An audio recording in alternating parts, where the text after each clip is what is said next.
The Woodland Park Underground. The Underground is back. We didn't really go anywhere. Yesterday, people, even my closest friends freaked out on me, didn't know where we went.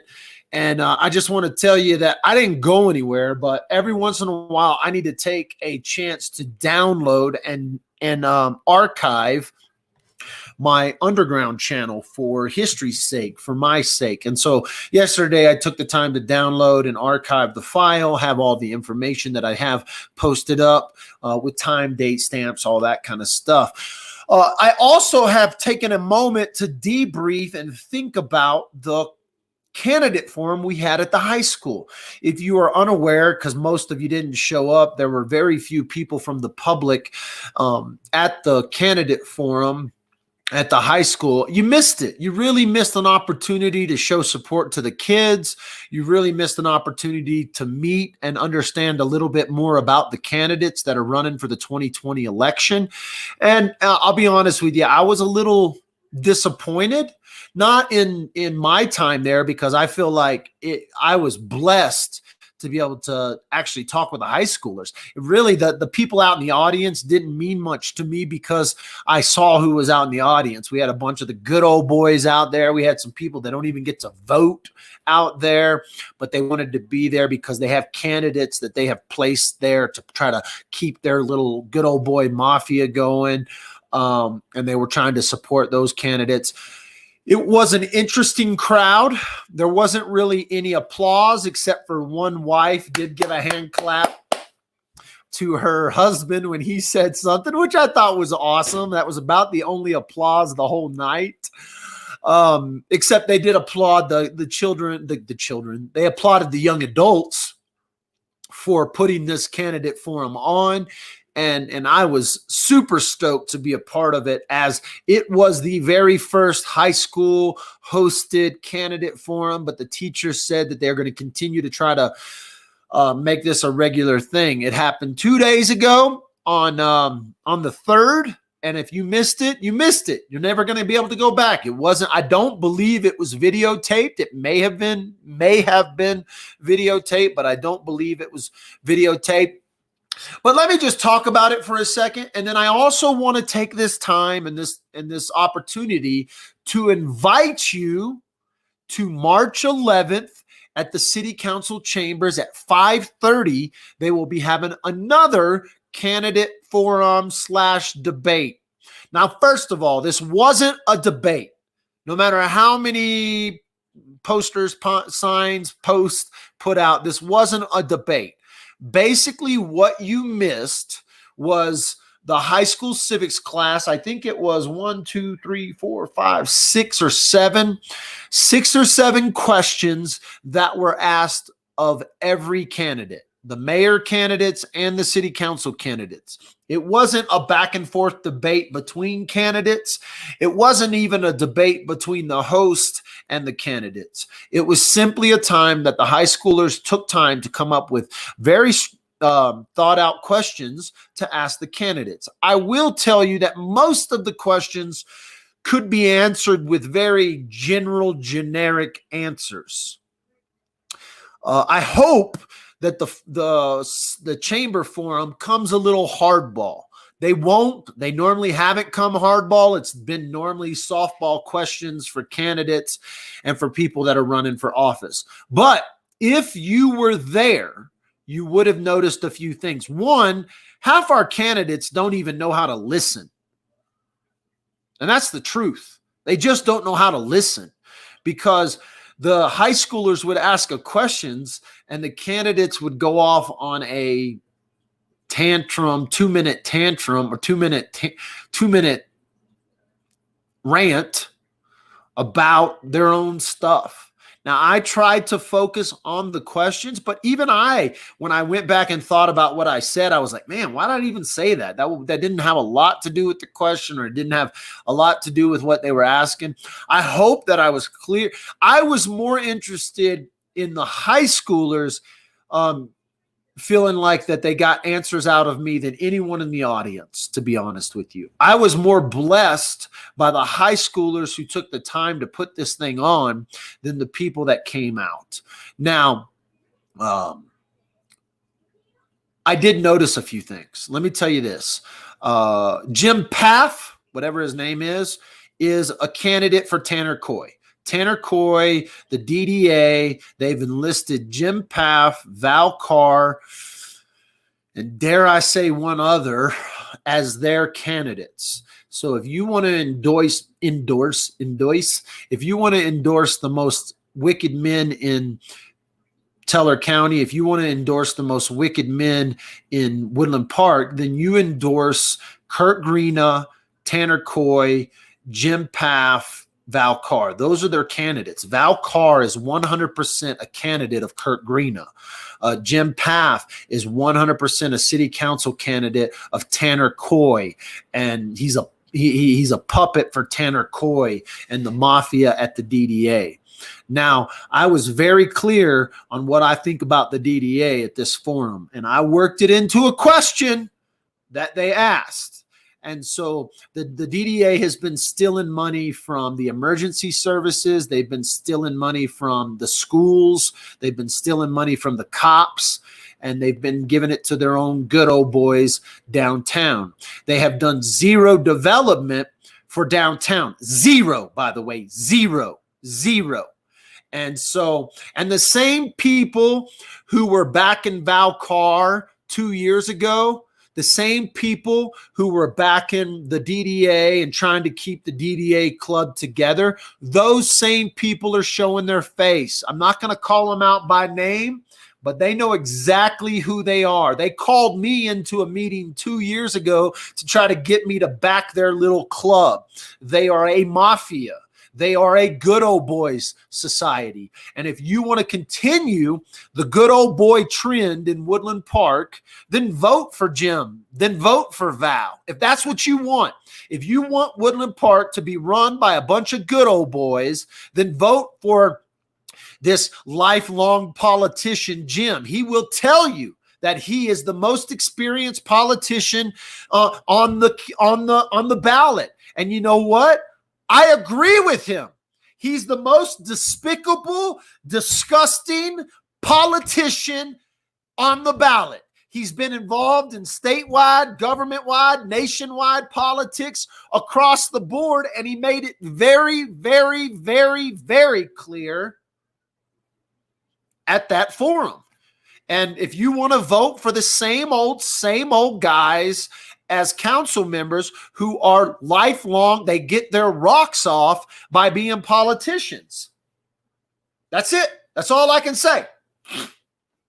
If you endorse change, if you want to endorse someone who guarantee is not paid off by the good old boys or the mafia, then endorse Michael the Underground Dalton for council. Now, when it comes to our mayor race, I'm going to tell you two people, okay? I'm going to tell you two people that I'm stuck between, okay? I'm stuck between voting for Kelly Case and for Noel Sawyer. Now, I can tell you Kelly's a pistol. She has a little bit of a vendetta when it comes to the city. She was a city employee for many years and was fired from the city. So there is, no matter how she says it, what she says, there's always going, I know how that must sit in her heart. And I feel like a portion of why she ran the first time was a little bit of a, I'm going to get back at you. But I like Kelly. I like that she's a pistol. I think she has some history that, good, bad, or indifferent, has some history that with the city. She does. I will tell you this, and this is she'll tell you this. She is a numbers person, and she probably gets off on spreadsheets, and so do a lot of the other council members. But I'm okay with that. I made it very clear to everyone out in the audience. I'm making it very clear to you. I don't get off on I will probably never turn a spreadsheet in. Can I be honest with you? I can look over a spreadsheet. I understand the spreadsheet, but I don't get off on spreadsheets. Now, a lot of people think that the world can be solved with a spreadsheet. I don't believe that. I think that our problems need vision. I think they need clarity. I think they need innovative thinking. I think that we're going to have to begin to look into the future if we are going to take Woodland Park out of the cowboy past and into the future. I'm not saying I used to be a professional rodeo cowboy. This is what I did for a living. I love cowboying. I love the history that cowboying brings. But I'm also a realist to understand that we live in 2020. And, 150 years ago, we'd all be running on horseback around Woodland Park. That just simply isn't the case today. And we are going to have to come up with some real answers. And it's not going to be, hey, let's put rusty old horse-drawn carriages as statues in the middle of town. That is not the answer for development in Woodland Park. And the cowboy mafia, the DDA mafia, the good old boy mafia wants to continue to hold on to the past. And I'm cool with honoring our past, but we have to begin to look into the future.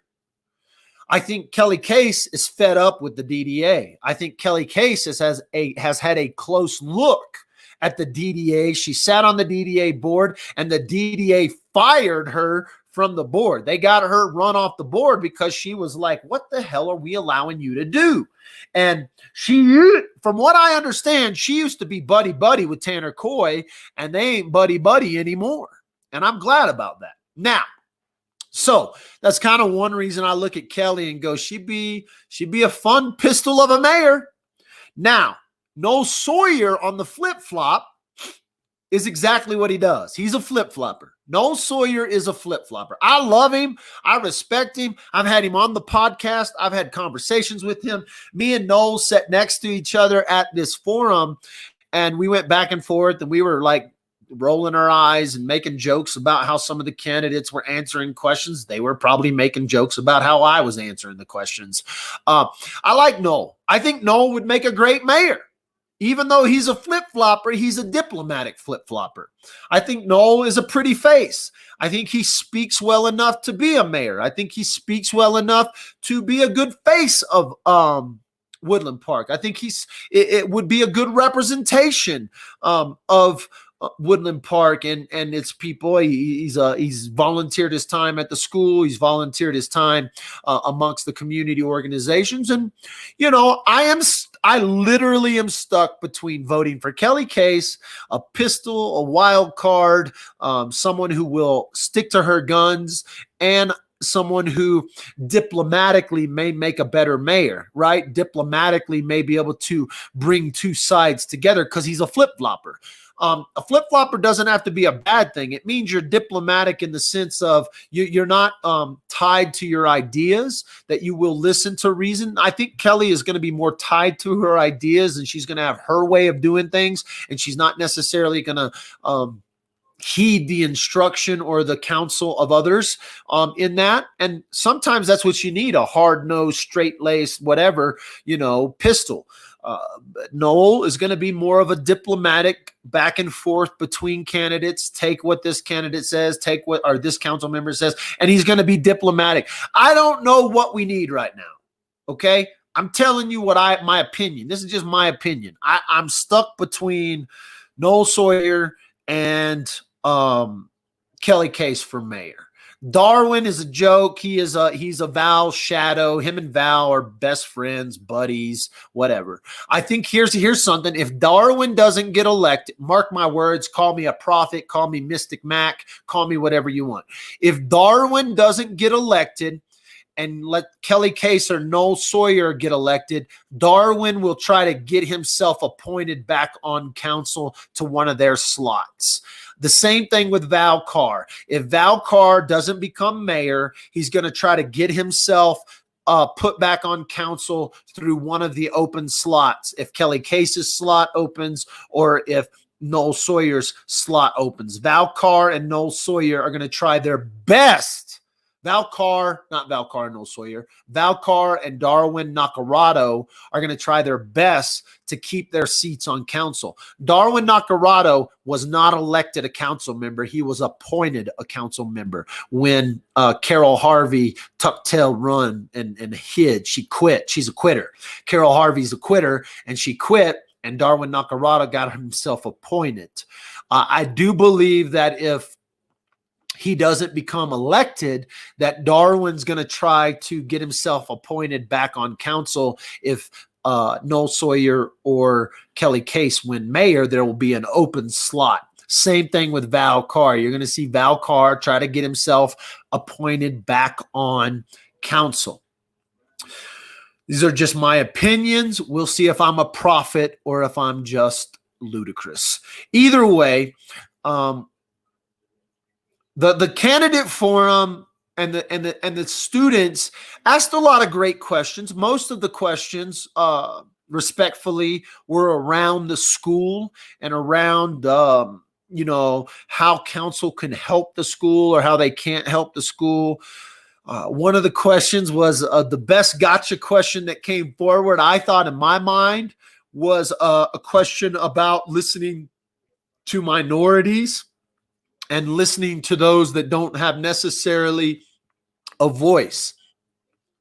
I know for a fact that I've been doing this for years with the Woodland Park Underground, and that is giving people a voice that don't necessarily have a voice. You can check the history of the Underground. We have ultimately given elderly people a voice, minorities a voice. When minorities were being targeted by the police, we were able to give those minorities a voice. When elderly have been targeted by the city or the police, we have been able to give them a voice.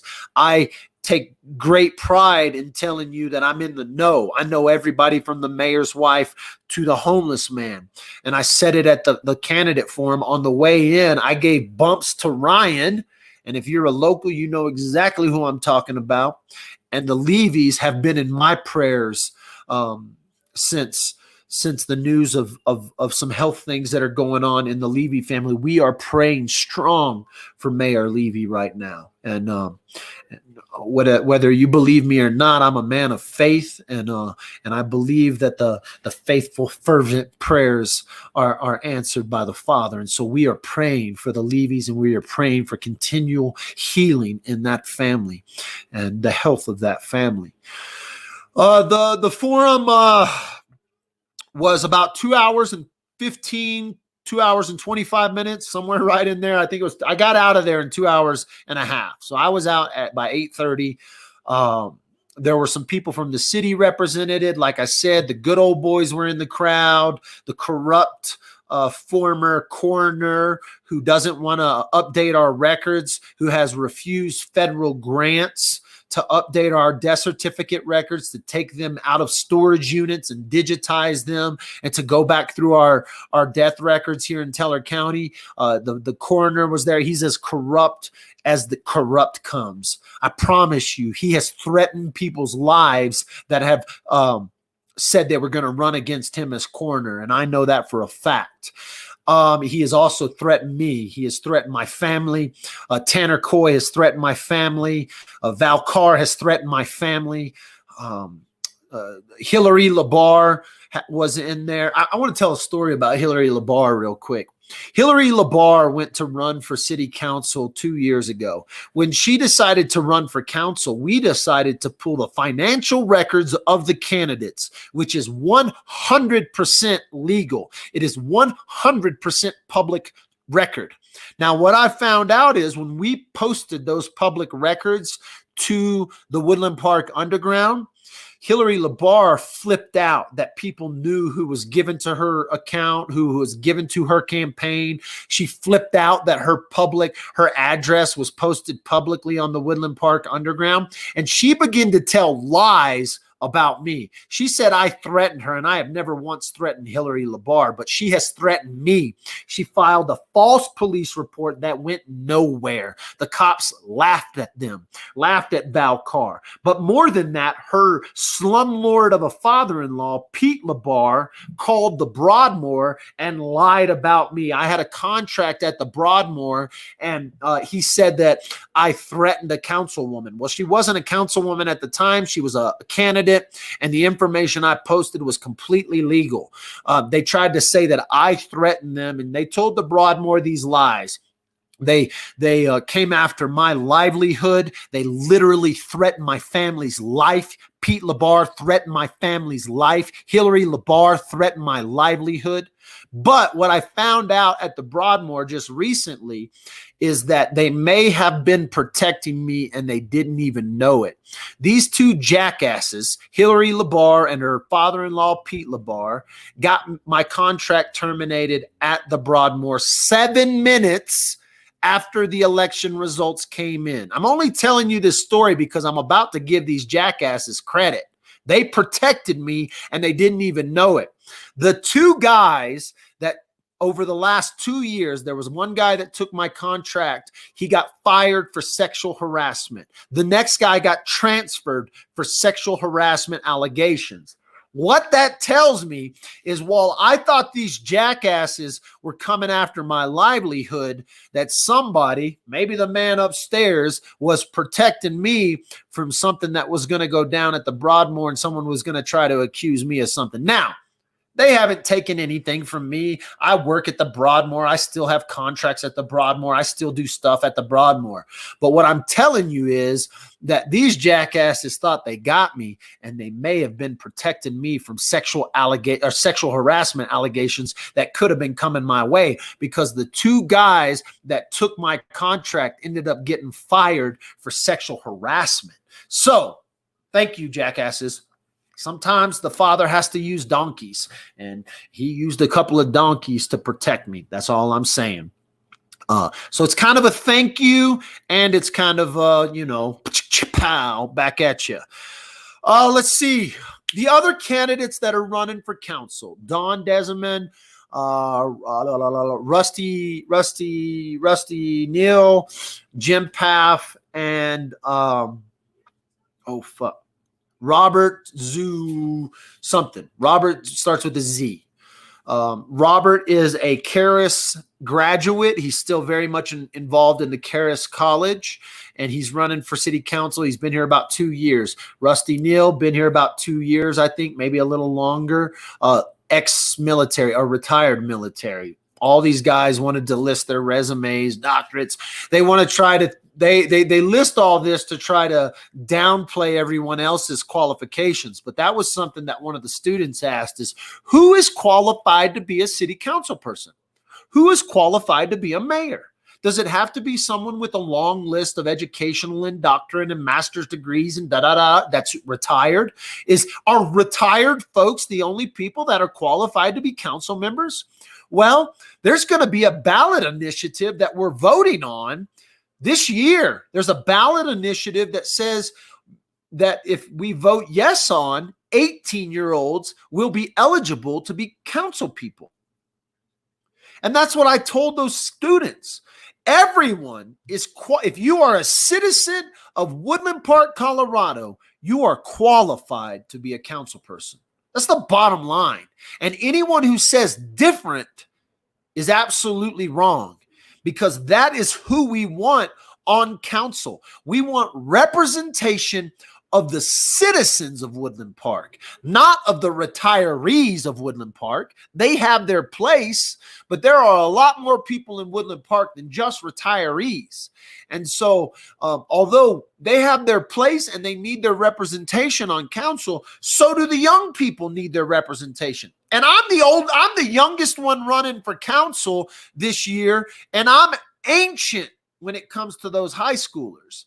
And so I would encourage you as citizens of Woodland Park to strongly think about running for council, strongly think about volunteering for positions in committees and boards, because we need everyone, every demographic, every culture, every ethnicity that is represented here in Woodland Park. We need them on council. That is my belief. We need them on boards. We need them on committees. We need them to be representative amongst the people in Woodland Park. So I believe everyone is qualified to be on council. And I know some of you will disagree with me, but if you're a citizen of Woodland Park, if you have a voice, and if I think you should be able to speak clearly. I think you should be able to communicate. I think it takes some communication skills to be on council, some leadership skills to be on council, but everyone should have a voice. Everyone should have representation, not just the retirees, not just the retired military, not just the elderly. I think everyone should be represented on council. One of the other questions, how important is the school to city council? How important is the school system to Woodland Park? I think that a strong, flourishing school district is essential to have a strong, flourishing community. And so if you are a parent that has kids in our school district, it is strong and it is important that you have strong representation on city council. Although city council doesn't oversee, they're not in charge of the budget, they're not in charge of the school board, they're not in charge of any of that. We do have we do have decisions that will be made that will affect our high school, that will affect our schools, that will affect our teacher salaries. Like I said, the DDA has been stealing tax dollars from the cops. They've been stealing tax dollars from the emergency services. They've been stealing tax dollars from the school. And so the school needs representation on council, even if the council itself doesn't have legal right to oversee a lot of it. They still have influence. They still have stuff that they can help our schools become better. They can help our schools become stronger, and they can help this community flourish with having a strong, flourishing school district. Oh, what else? My phone is buzzing in here. I bet I pissed off some people. Let's see what happens. Oh, nope. Different questions coming in. The underground vanishing yesterday. A lot of my people contacted me and said, Michael, where did you go yesterday? Why did the underground go down? Listen, I have to take time sometimes to archive my underground channel. I have not been shut down. I have not been arrested. I have not been put in Facebook jail. I simply needed to download the stuff that was on the underground, get that archived for history's sake. And so can you explain how that works if a candidate for mayor loses, they still get a seat? Yes, cowgirl up. Let me explain. Noel Sawyer and Kelly Case have 2 years left on their council term. And what happens is most council members who are going to ever try to go for mayor, they want to run for mayor during their council term, because if they don't win, they still retain their seat on council, because they're not running for a council member position. They're running for the mayoral position. And so they can run for the mayoral position, and if they lose, they retain their seat on council. If they win, they forfeit their seat of council, and that council seat will then be appointed by the sitting council. And so it's kind of a way to let incumbents run. Incumbents are people who are already sitting in office, run for another office. And so it is just the way the system is written. It's the way the system is laid out. If you're a sitting council member and you run for mayor, just like last year or 2 years ago when Val Carr lost against Neil Levy, thank God he lost against Neil Levy. And even though because Neil lost, Neil would have been off council because he was just running for mayor and he was the mayor at the time. But because Val Carr was a sitting council member, he ran for mayor and then lost, thank God. He retained his seat on council. So the same thing is going to happen this year with Kelly Case and Noel Sawyer. Now, Val Carr is a sitting council member. Darwin Nacarado is an appointed sitting council member. Darwin was not elected. He was appointed. If Darwin loses and Val loses, we got those guys out. They're out. They're gone. They're gone. That's what we want. These guys are owned by the DDA. We want them out. We want Val Carr out. We want Darwin Nacarado out. If Noel wins, he forfeits his seat on council. That seat will then be appointed to someone via the sitting council. If I'm elected council member, I will have a vote on who gets that seat. Now, if Kelly Case wins, same thing. If I'm elected council, I'll have a vote on who gets her seat. But I want to be very, very specific here. We are going to need some people. We are going to need some young people. We are going to need some people to stand up, because I'm telling you, call me Mystic Mac. If one of those two win and there's a seat open, there's no doubt in my mind that Darwin Nacarado and Val Carr are going to try to get themselves appointed on council. I will do everything in my power, if I'm a sitting council member, to make sure that those two men are gone. They're done. They're over with. I pray that Jim Paff doesn't get elected. That's all I can do. I don't know the man, but I can look at his resume and tell you he is a lifelong politician. He gets off on being a politician. I can tell you from firsthand experience, he is a puppet of Tanner Coy, and Tanner Coy is one of the most evil men in Woodland Park. Kurt Greena doesn't even live here, one of the most evil men in Woodland Park. These guys keep buying council seats. You can go back and look through history. These guys have bought council seats, and they don't even live in the city limits of Woodland Park. We have to keep their puppets off council. And one of their puppets is Jim Paff. One of their puppets is Val Carr. So if you don't even elect me, listen, hear me. If you don't want to vote for me, vote for anyone but Val Carr and Jim Paff. I don't know who the hell they think they are, but they are puppets of Kurt Greena and Tanner Coy, and we have to keep them off council.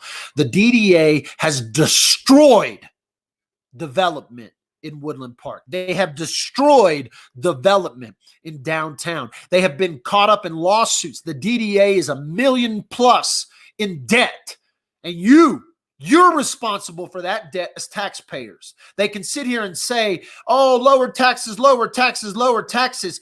The DDA has wasted your tax money for years. For years, they've wasted your tax money. They've been stealing it from the kids, from the cops, and from the emergency services, and that has to end. It has to end now. I have been told by lawyers, I have been told by city employees, I've been told by sitting council people that we can dismantle the DDA and that little mafia in 2 years or less. And I will make it a point, if I'm elected as council, to take down that mafia. We will take down that good old boys society, and we will give the money back to the schools, the emergency workers, and by God, we will give it back to the cops. And those who watch me know that some people think I'm against the cops. No, I want an incorruptible law enforcement in Woodland Park. I don't want people to be scared of the Woodland Park police, and they are scared of the Woodland Park police now. I want people not to be scared of the Teller County Sheriff's Office, and they are scared of the Teller County Sheriff's Office because we have corruption in those offices. Whoo, get me fired up this morning. People tell me I'm too passionate. I am a passionate man. I am not going to lie. And I will be a passionate candidate. I will be a passionate council member. But don't mistake my passion for anger. Don't mistake my passion for ignorance. Take my passion as someone that cares about this town. I care about Woodland Park. I care about the health and the culture of Woodland Park. I care about the future of Woodland Park. I cannot say that for the other candidates I've mentioned. Hey, you get to have a voice. On April 7th, you have to have your ballot turned in. You're going to begin to receive ballots by the middle of March. On that ballot, I don't want all your votes. You're going to see right above the council slot. You're going to see right above the council slot, you can vote for 3. You got to make 3 votes. I'm only asking for 1 vote. Vote Michael the Underground Dalton for council. If you want to put someone on council that will keep these good old boys in check, that will try to bring vision and clarity and will listen to the community. You will have a voice if the underground makes it on council. I promise you that. Hey, thanks for joining the Woodland Park Underground. Thanks for listening to me today. Again, I want to invite you to the Chamber of Commerce. The Greater Woodland Park Chamber of Commerce is hosting another candidate forum. Don't be mistaken. It is not a debate. It is not open to the public to ask questions. It is simply a time where you will get to understand a little bit more about these candidates. Hopefully you will see through their facades. Hopefully you will see through their little fakeness, like a lot of us have. And so I would just ask that come out and support the chamber for putting this on. I wish I could have got more people to come out and support the high schoolers that put on a forum, but hey, the chamber will ask different questions. You'll get different answers. It will be streamed live, but again, show your support. Come to Chamber Councils, 5:30, March 11th, downtown Woodland Park. I'll be there. You should too. But remember, when you get your ballot in the mail, all I'm asking for is one vote. All I'm asking for is one. You can vote for whoever you want. If you're going to vote for a mayor, I would say vote for Noel or Kelly Case. If you're going to vote for council members, I would say vote for Dawn, Rusty, and the Underground. That's the truth. No. Actually, not Rusty. I would vote for Robert from Karis. The reason I say that is because Karis isn't going away, guys. They're not going away. As a matter of fact, there are nonprofits. We have talked about this on the Underground. There are nonprofits that are larger than Karis coming to town. They're already here. They're not coming. They're already here. The grandson of Kenneth Copeland. Just Google Kenneth Copeland. His grandson is here and is here to stay. I did a whole video on it. You can find it on the Underground. He ain't going nowhere. We are going to have to work with these nonprofits. I personally have experience working with nonprofits. I've been doing it for 25 years, and I've worked with nonprofits from Los Angeles to New York to South Florida to Texas. I've worked with mega preachers, mega pastors, Christian colleges. I got 2 years at Southwestern Assembly of God University working with universities. So you can sit here and say what you want about my experience. My experience with nonprofits goes back 25 years, and it even goes back farther than that. My father was head of security for one of the largest televangelists in the world, Kenneth Copeland. Again, you can Google that. His grandson is here. He started a mega church down the road. I didn't know it was happening, but it is. It's happening. It's happening. Karis is here. I know the leaders of Karis. I've known a couple of those leaders for over 30 years. And so I worked for a couple of those leaders. I worked at churches for a couple of those leaders at Karis Bible College. And so we need representation on city council that not only knows how to deal with those nonprofits, but knows how to work with those nonprofits. We're going to have to work with them, okay? No matter what you think. We're going to have to work with them. And so there you go. Vote Michael the Underground Dalton. And if you want to vote with the Underground right now, I haven't decided on my mayoral candidate. I'm going to vote for Kelly Case or I'm going to vote for Noel Sawyer. I have made a decision. I'm going to vote for Dawn, Robert, and Michael the Underground Dalton for council. So if you want to vote with the Underground, you can vote with the Underground. If you don't want to vote with the Underground, don't vote with the Underground. We'll talk to you guys later. See ya.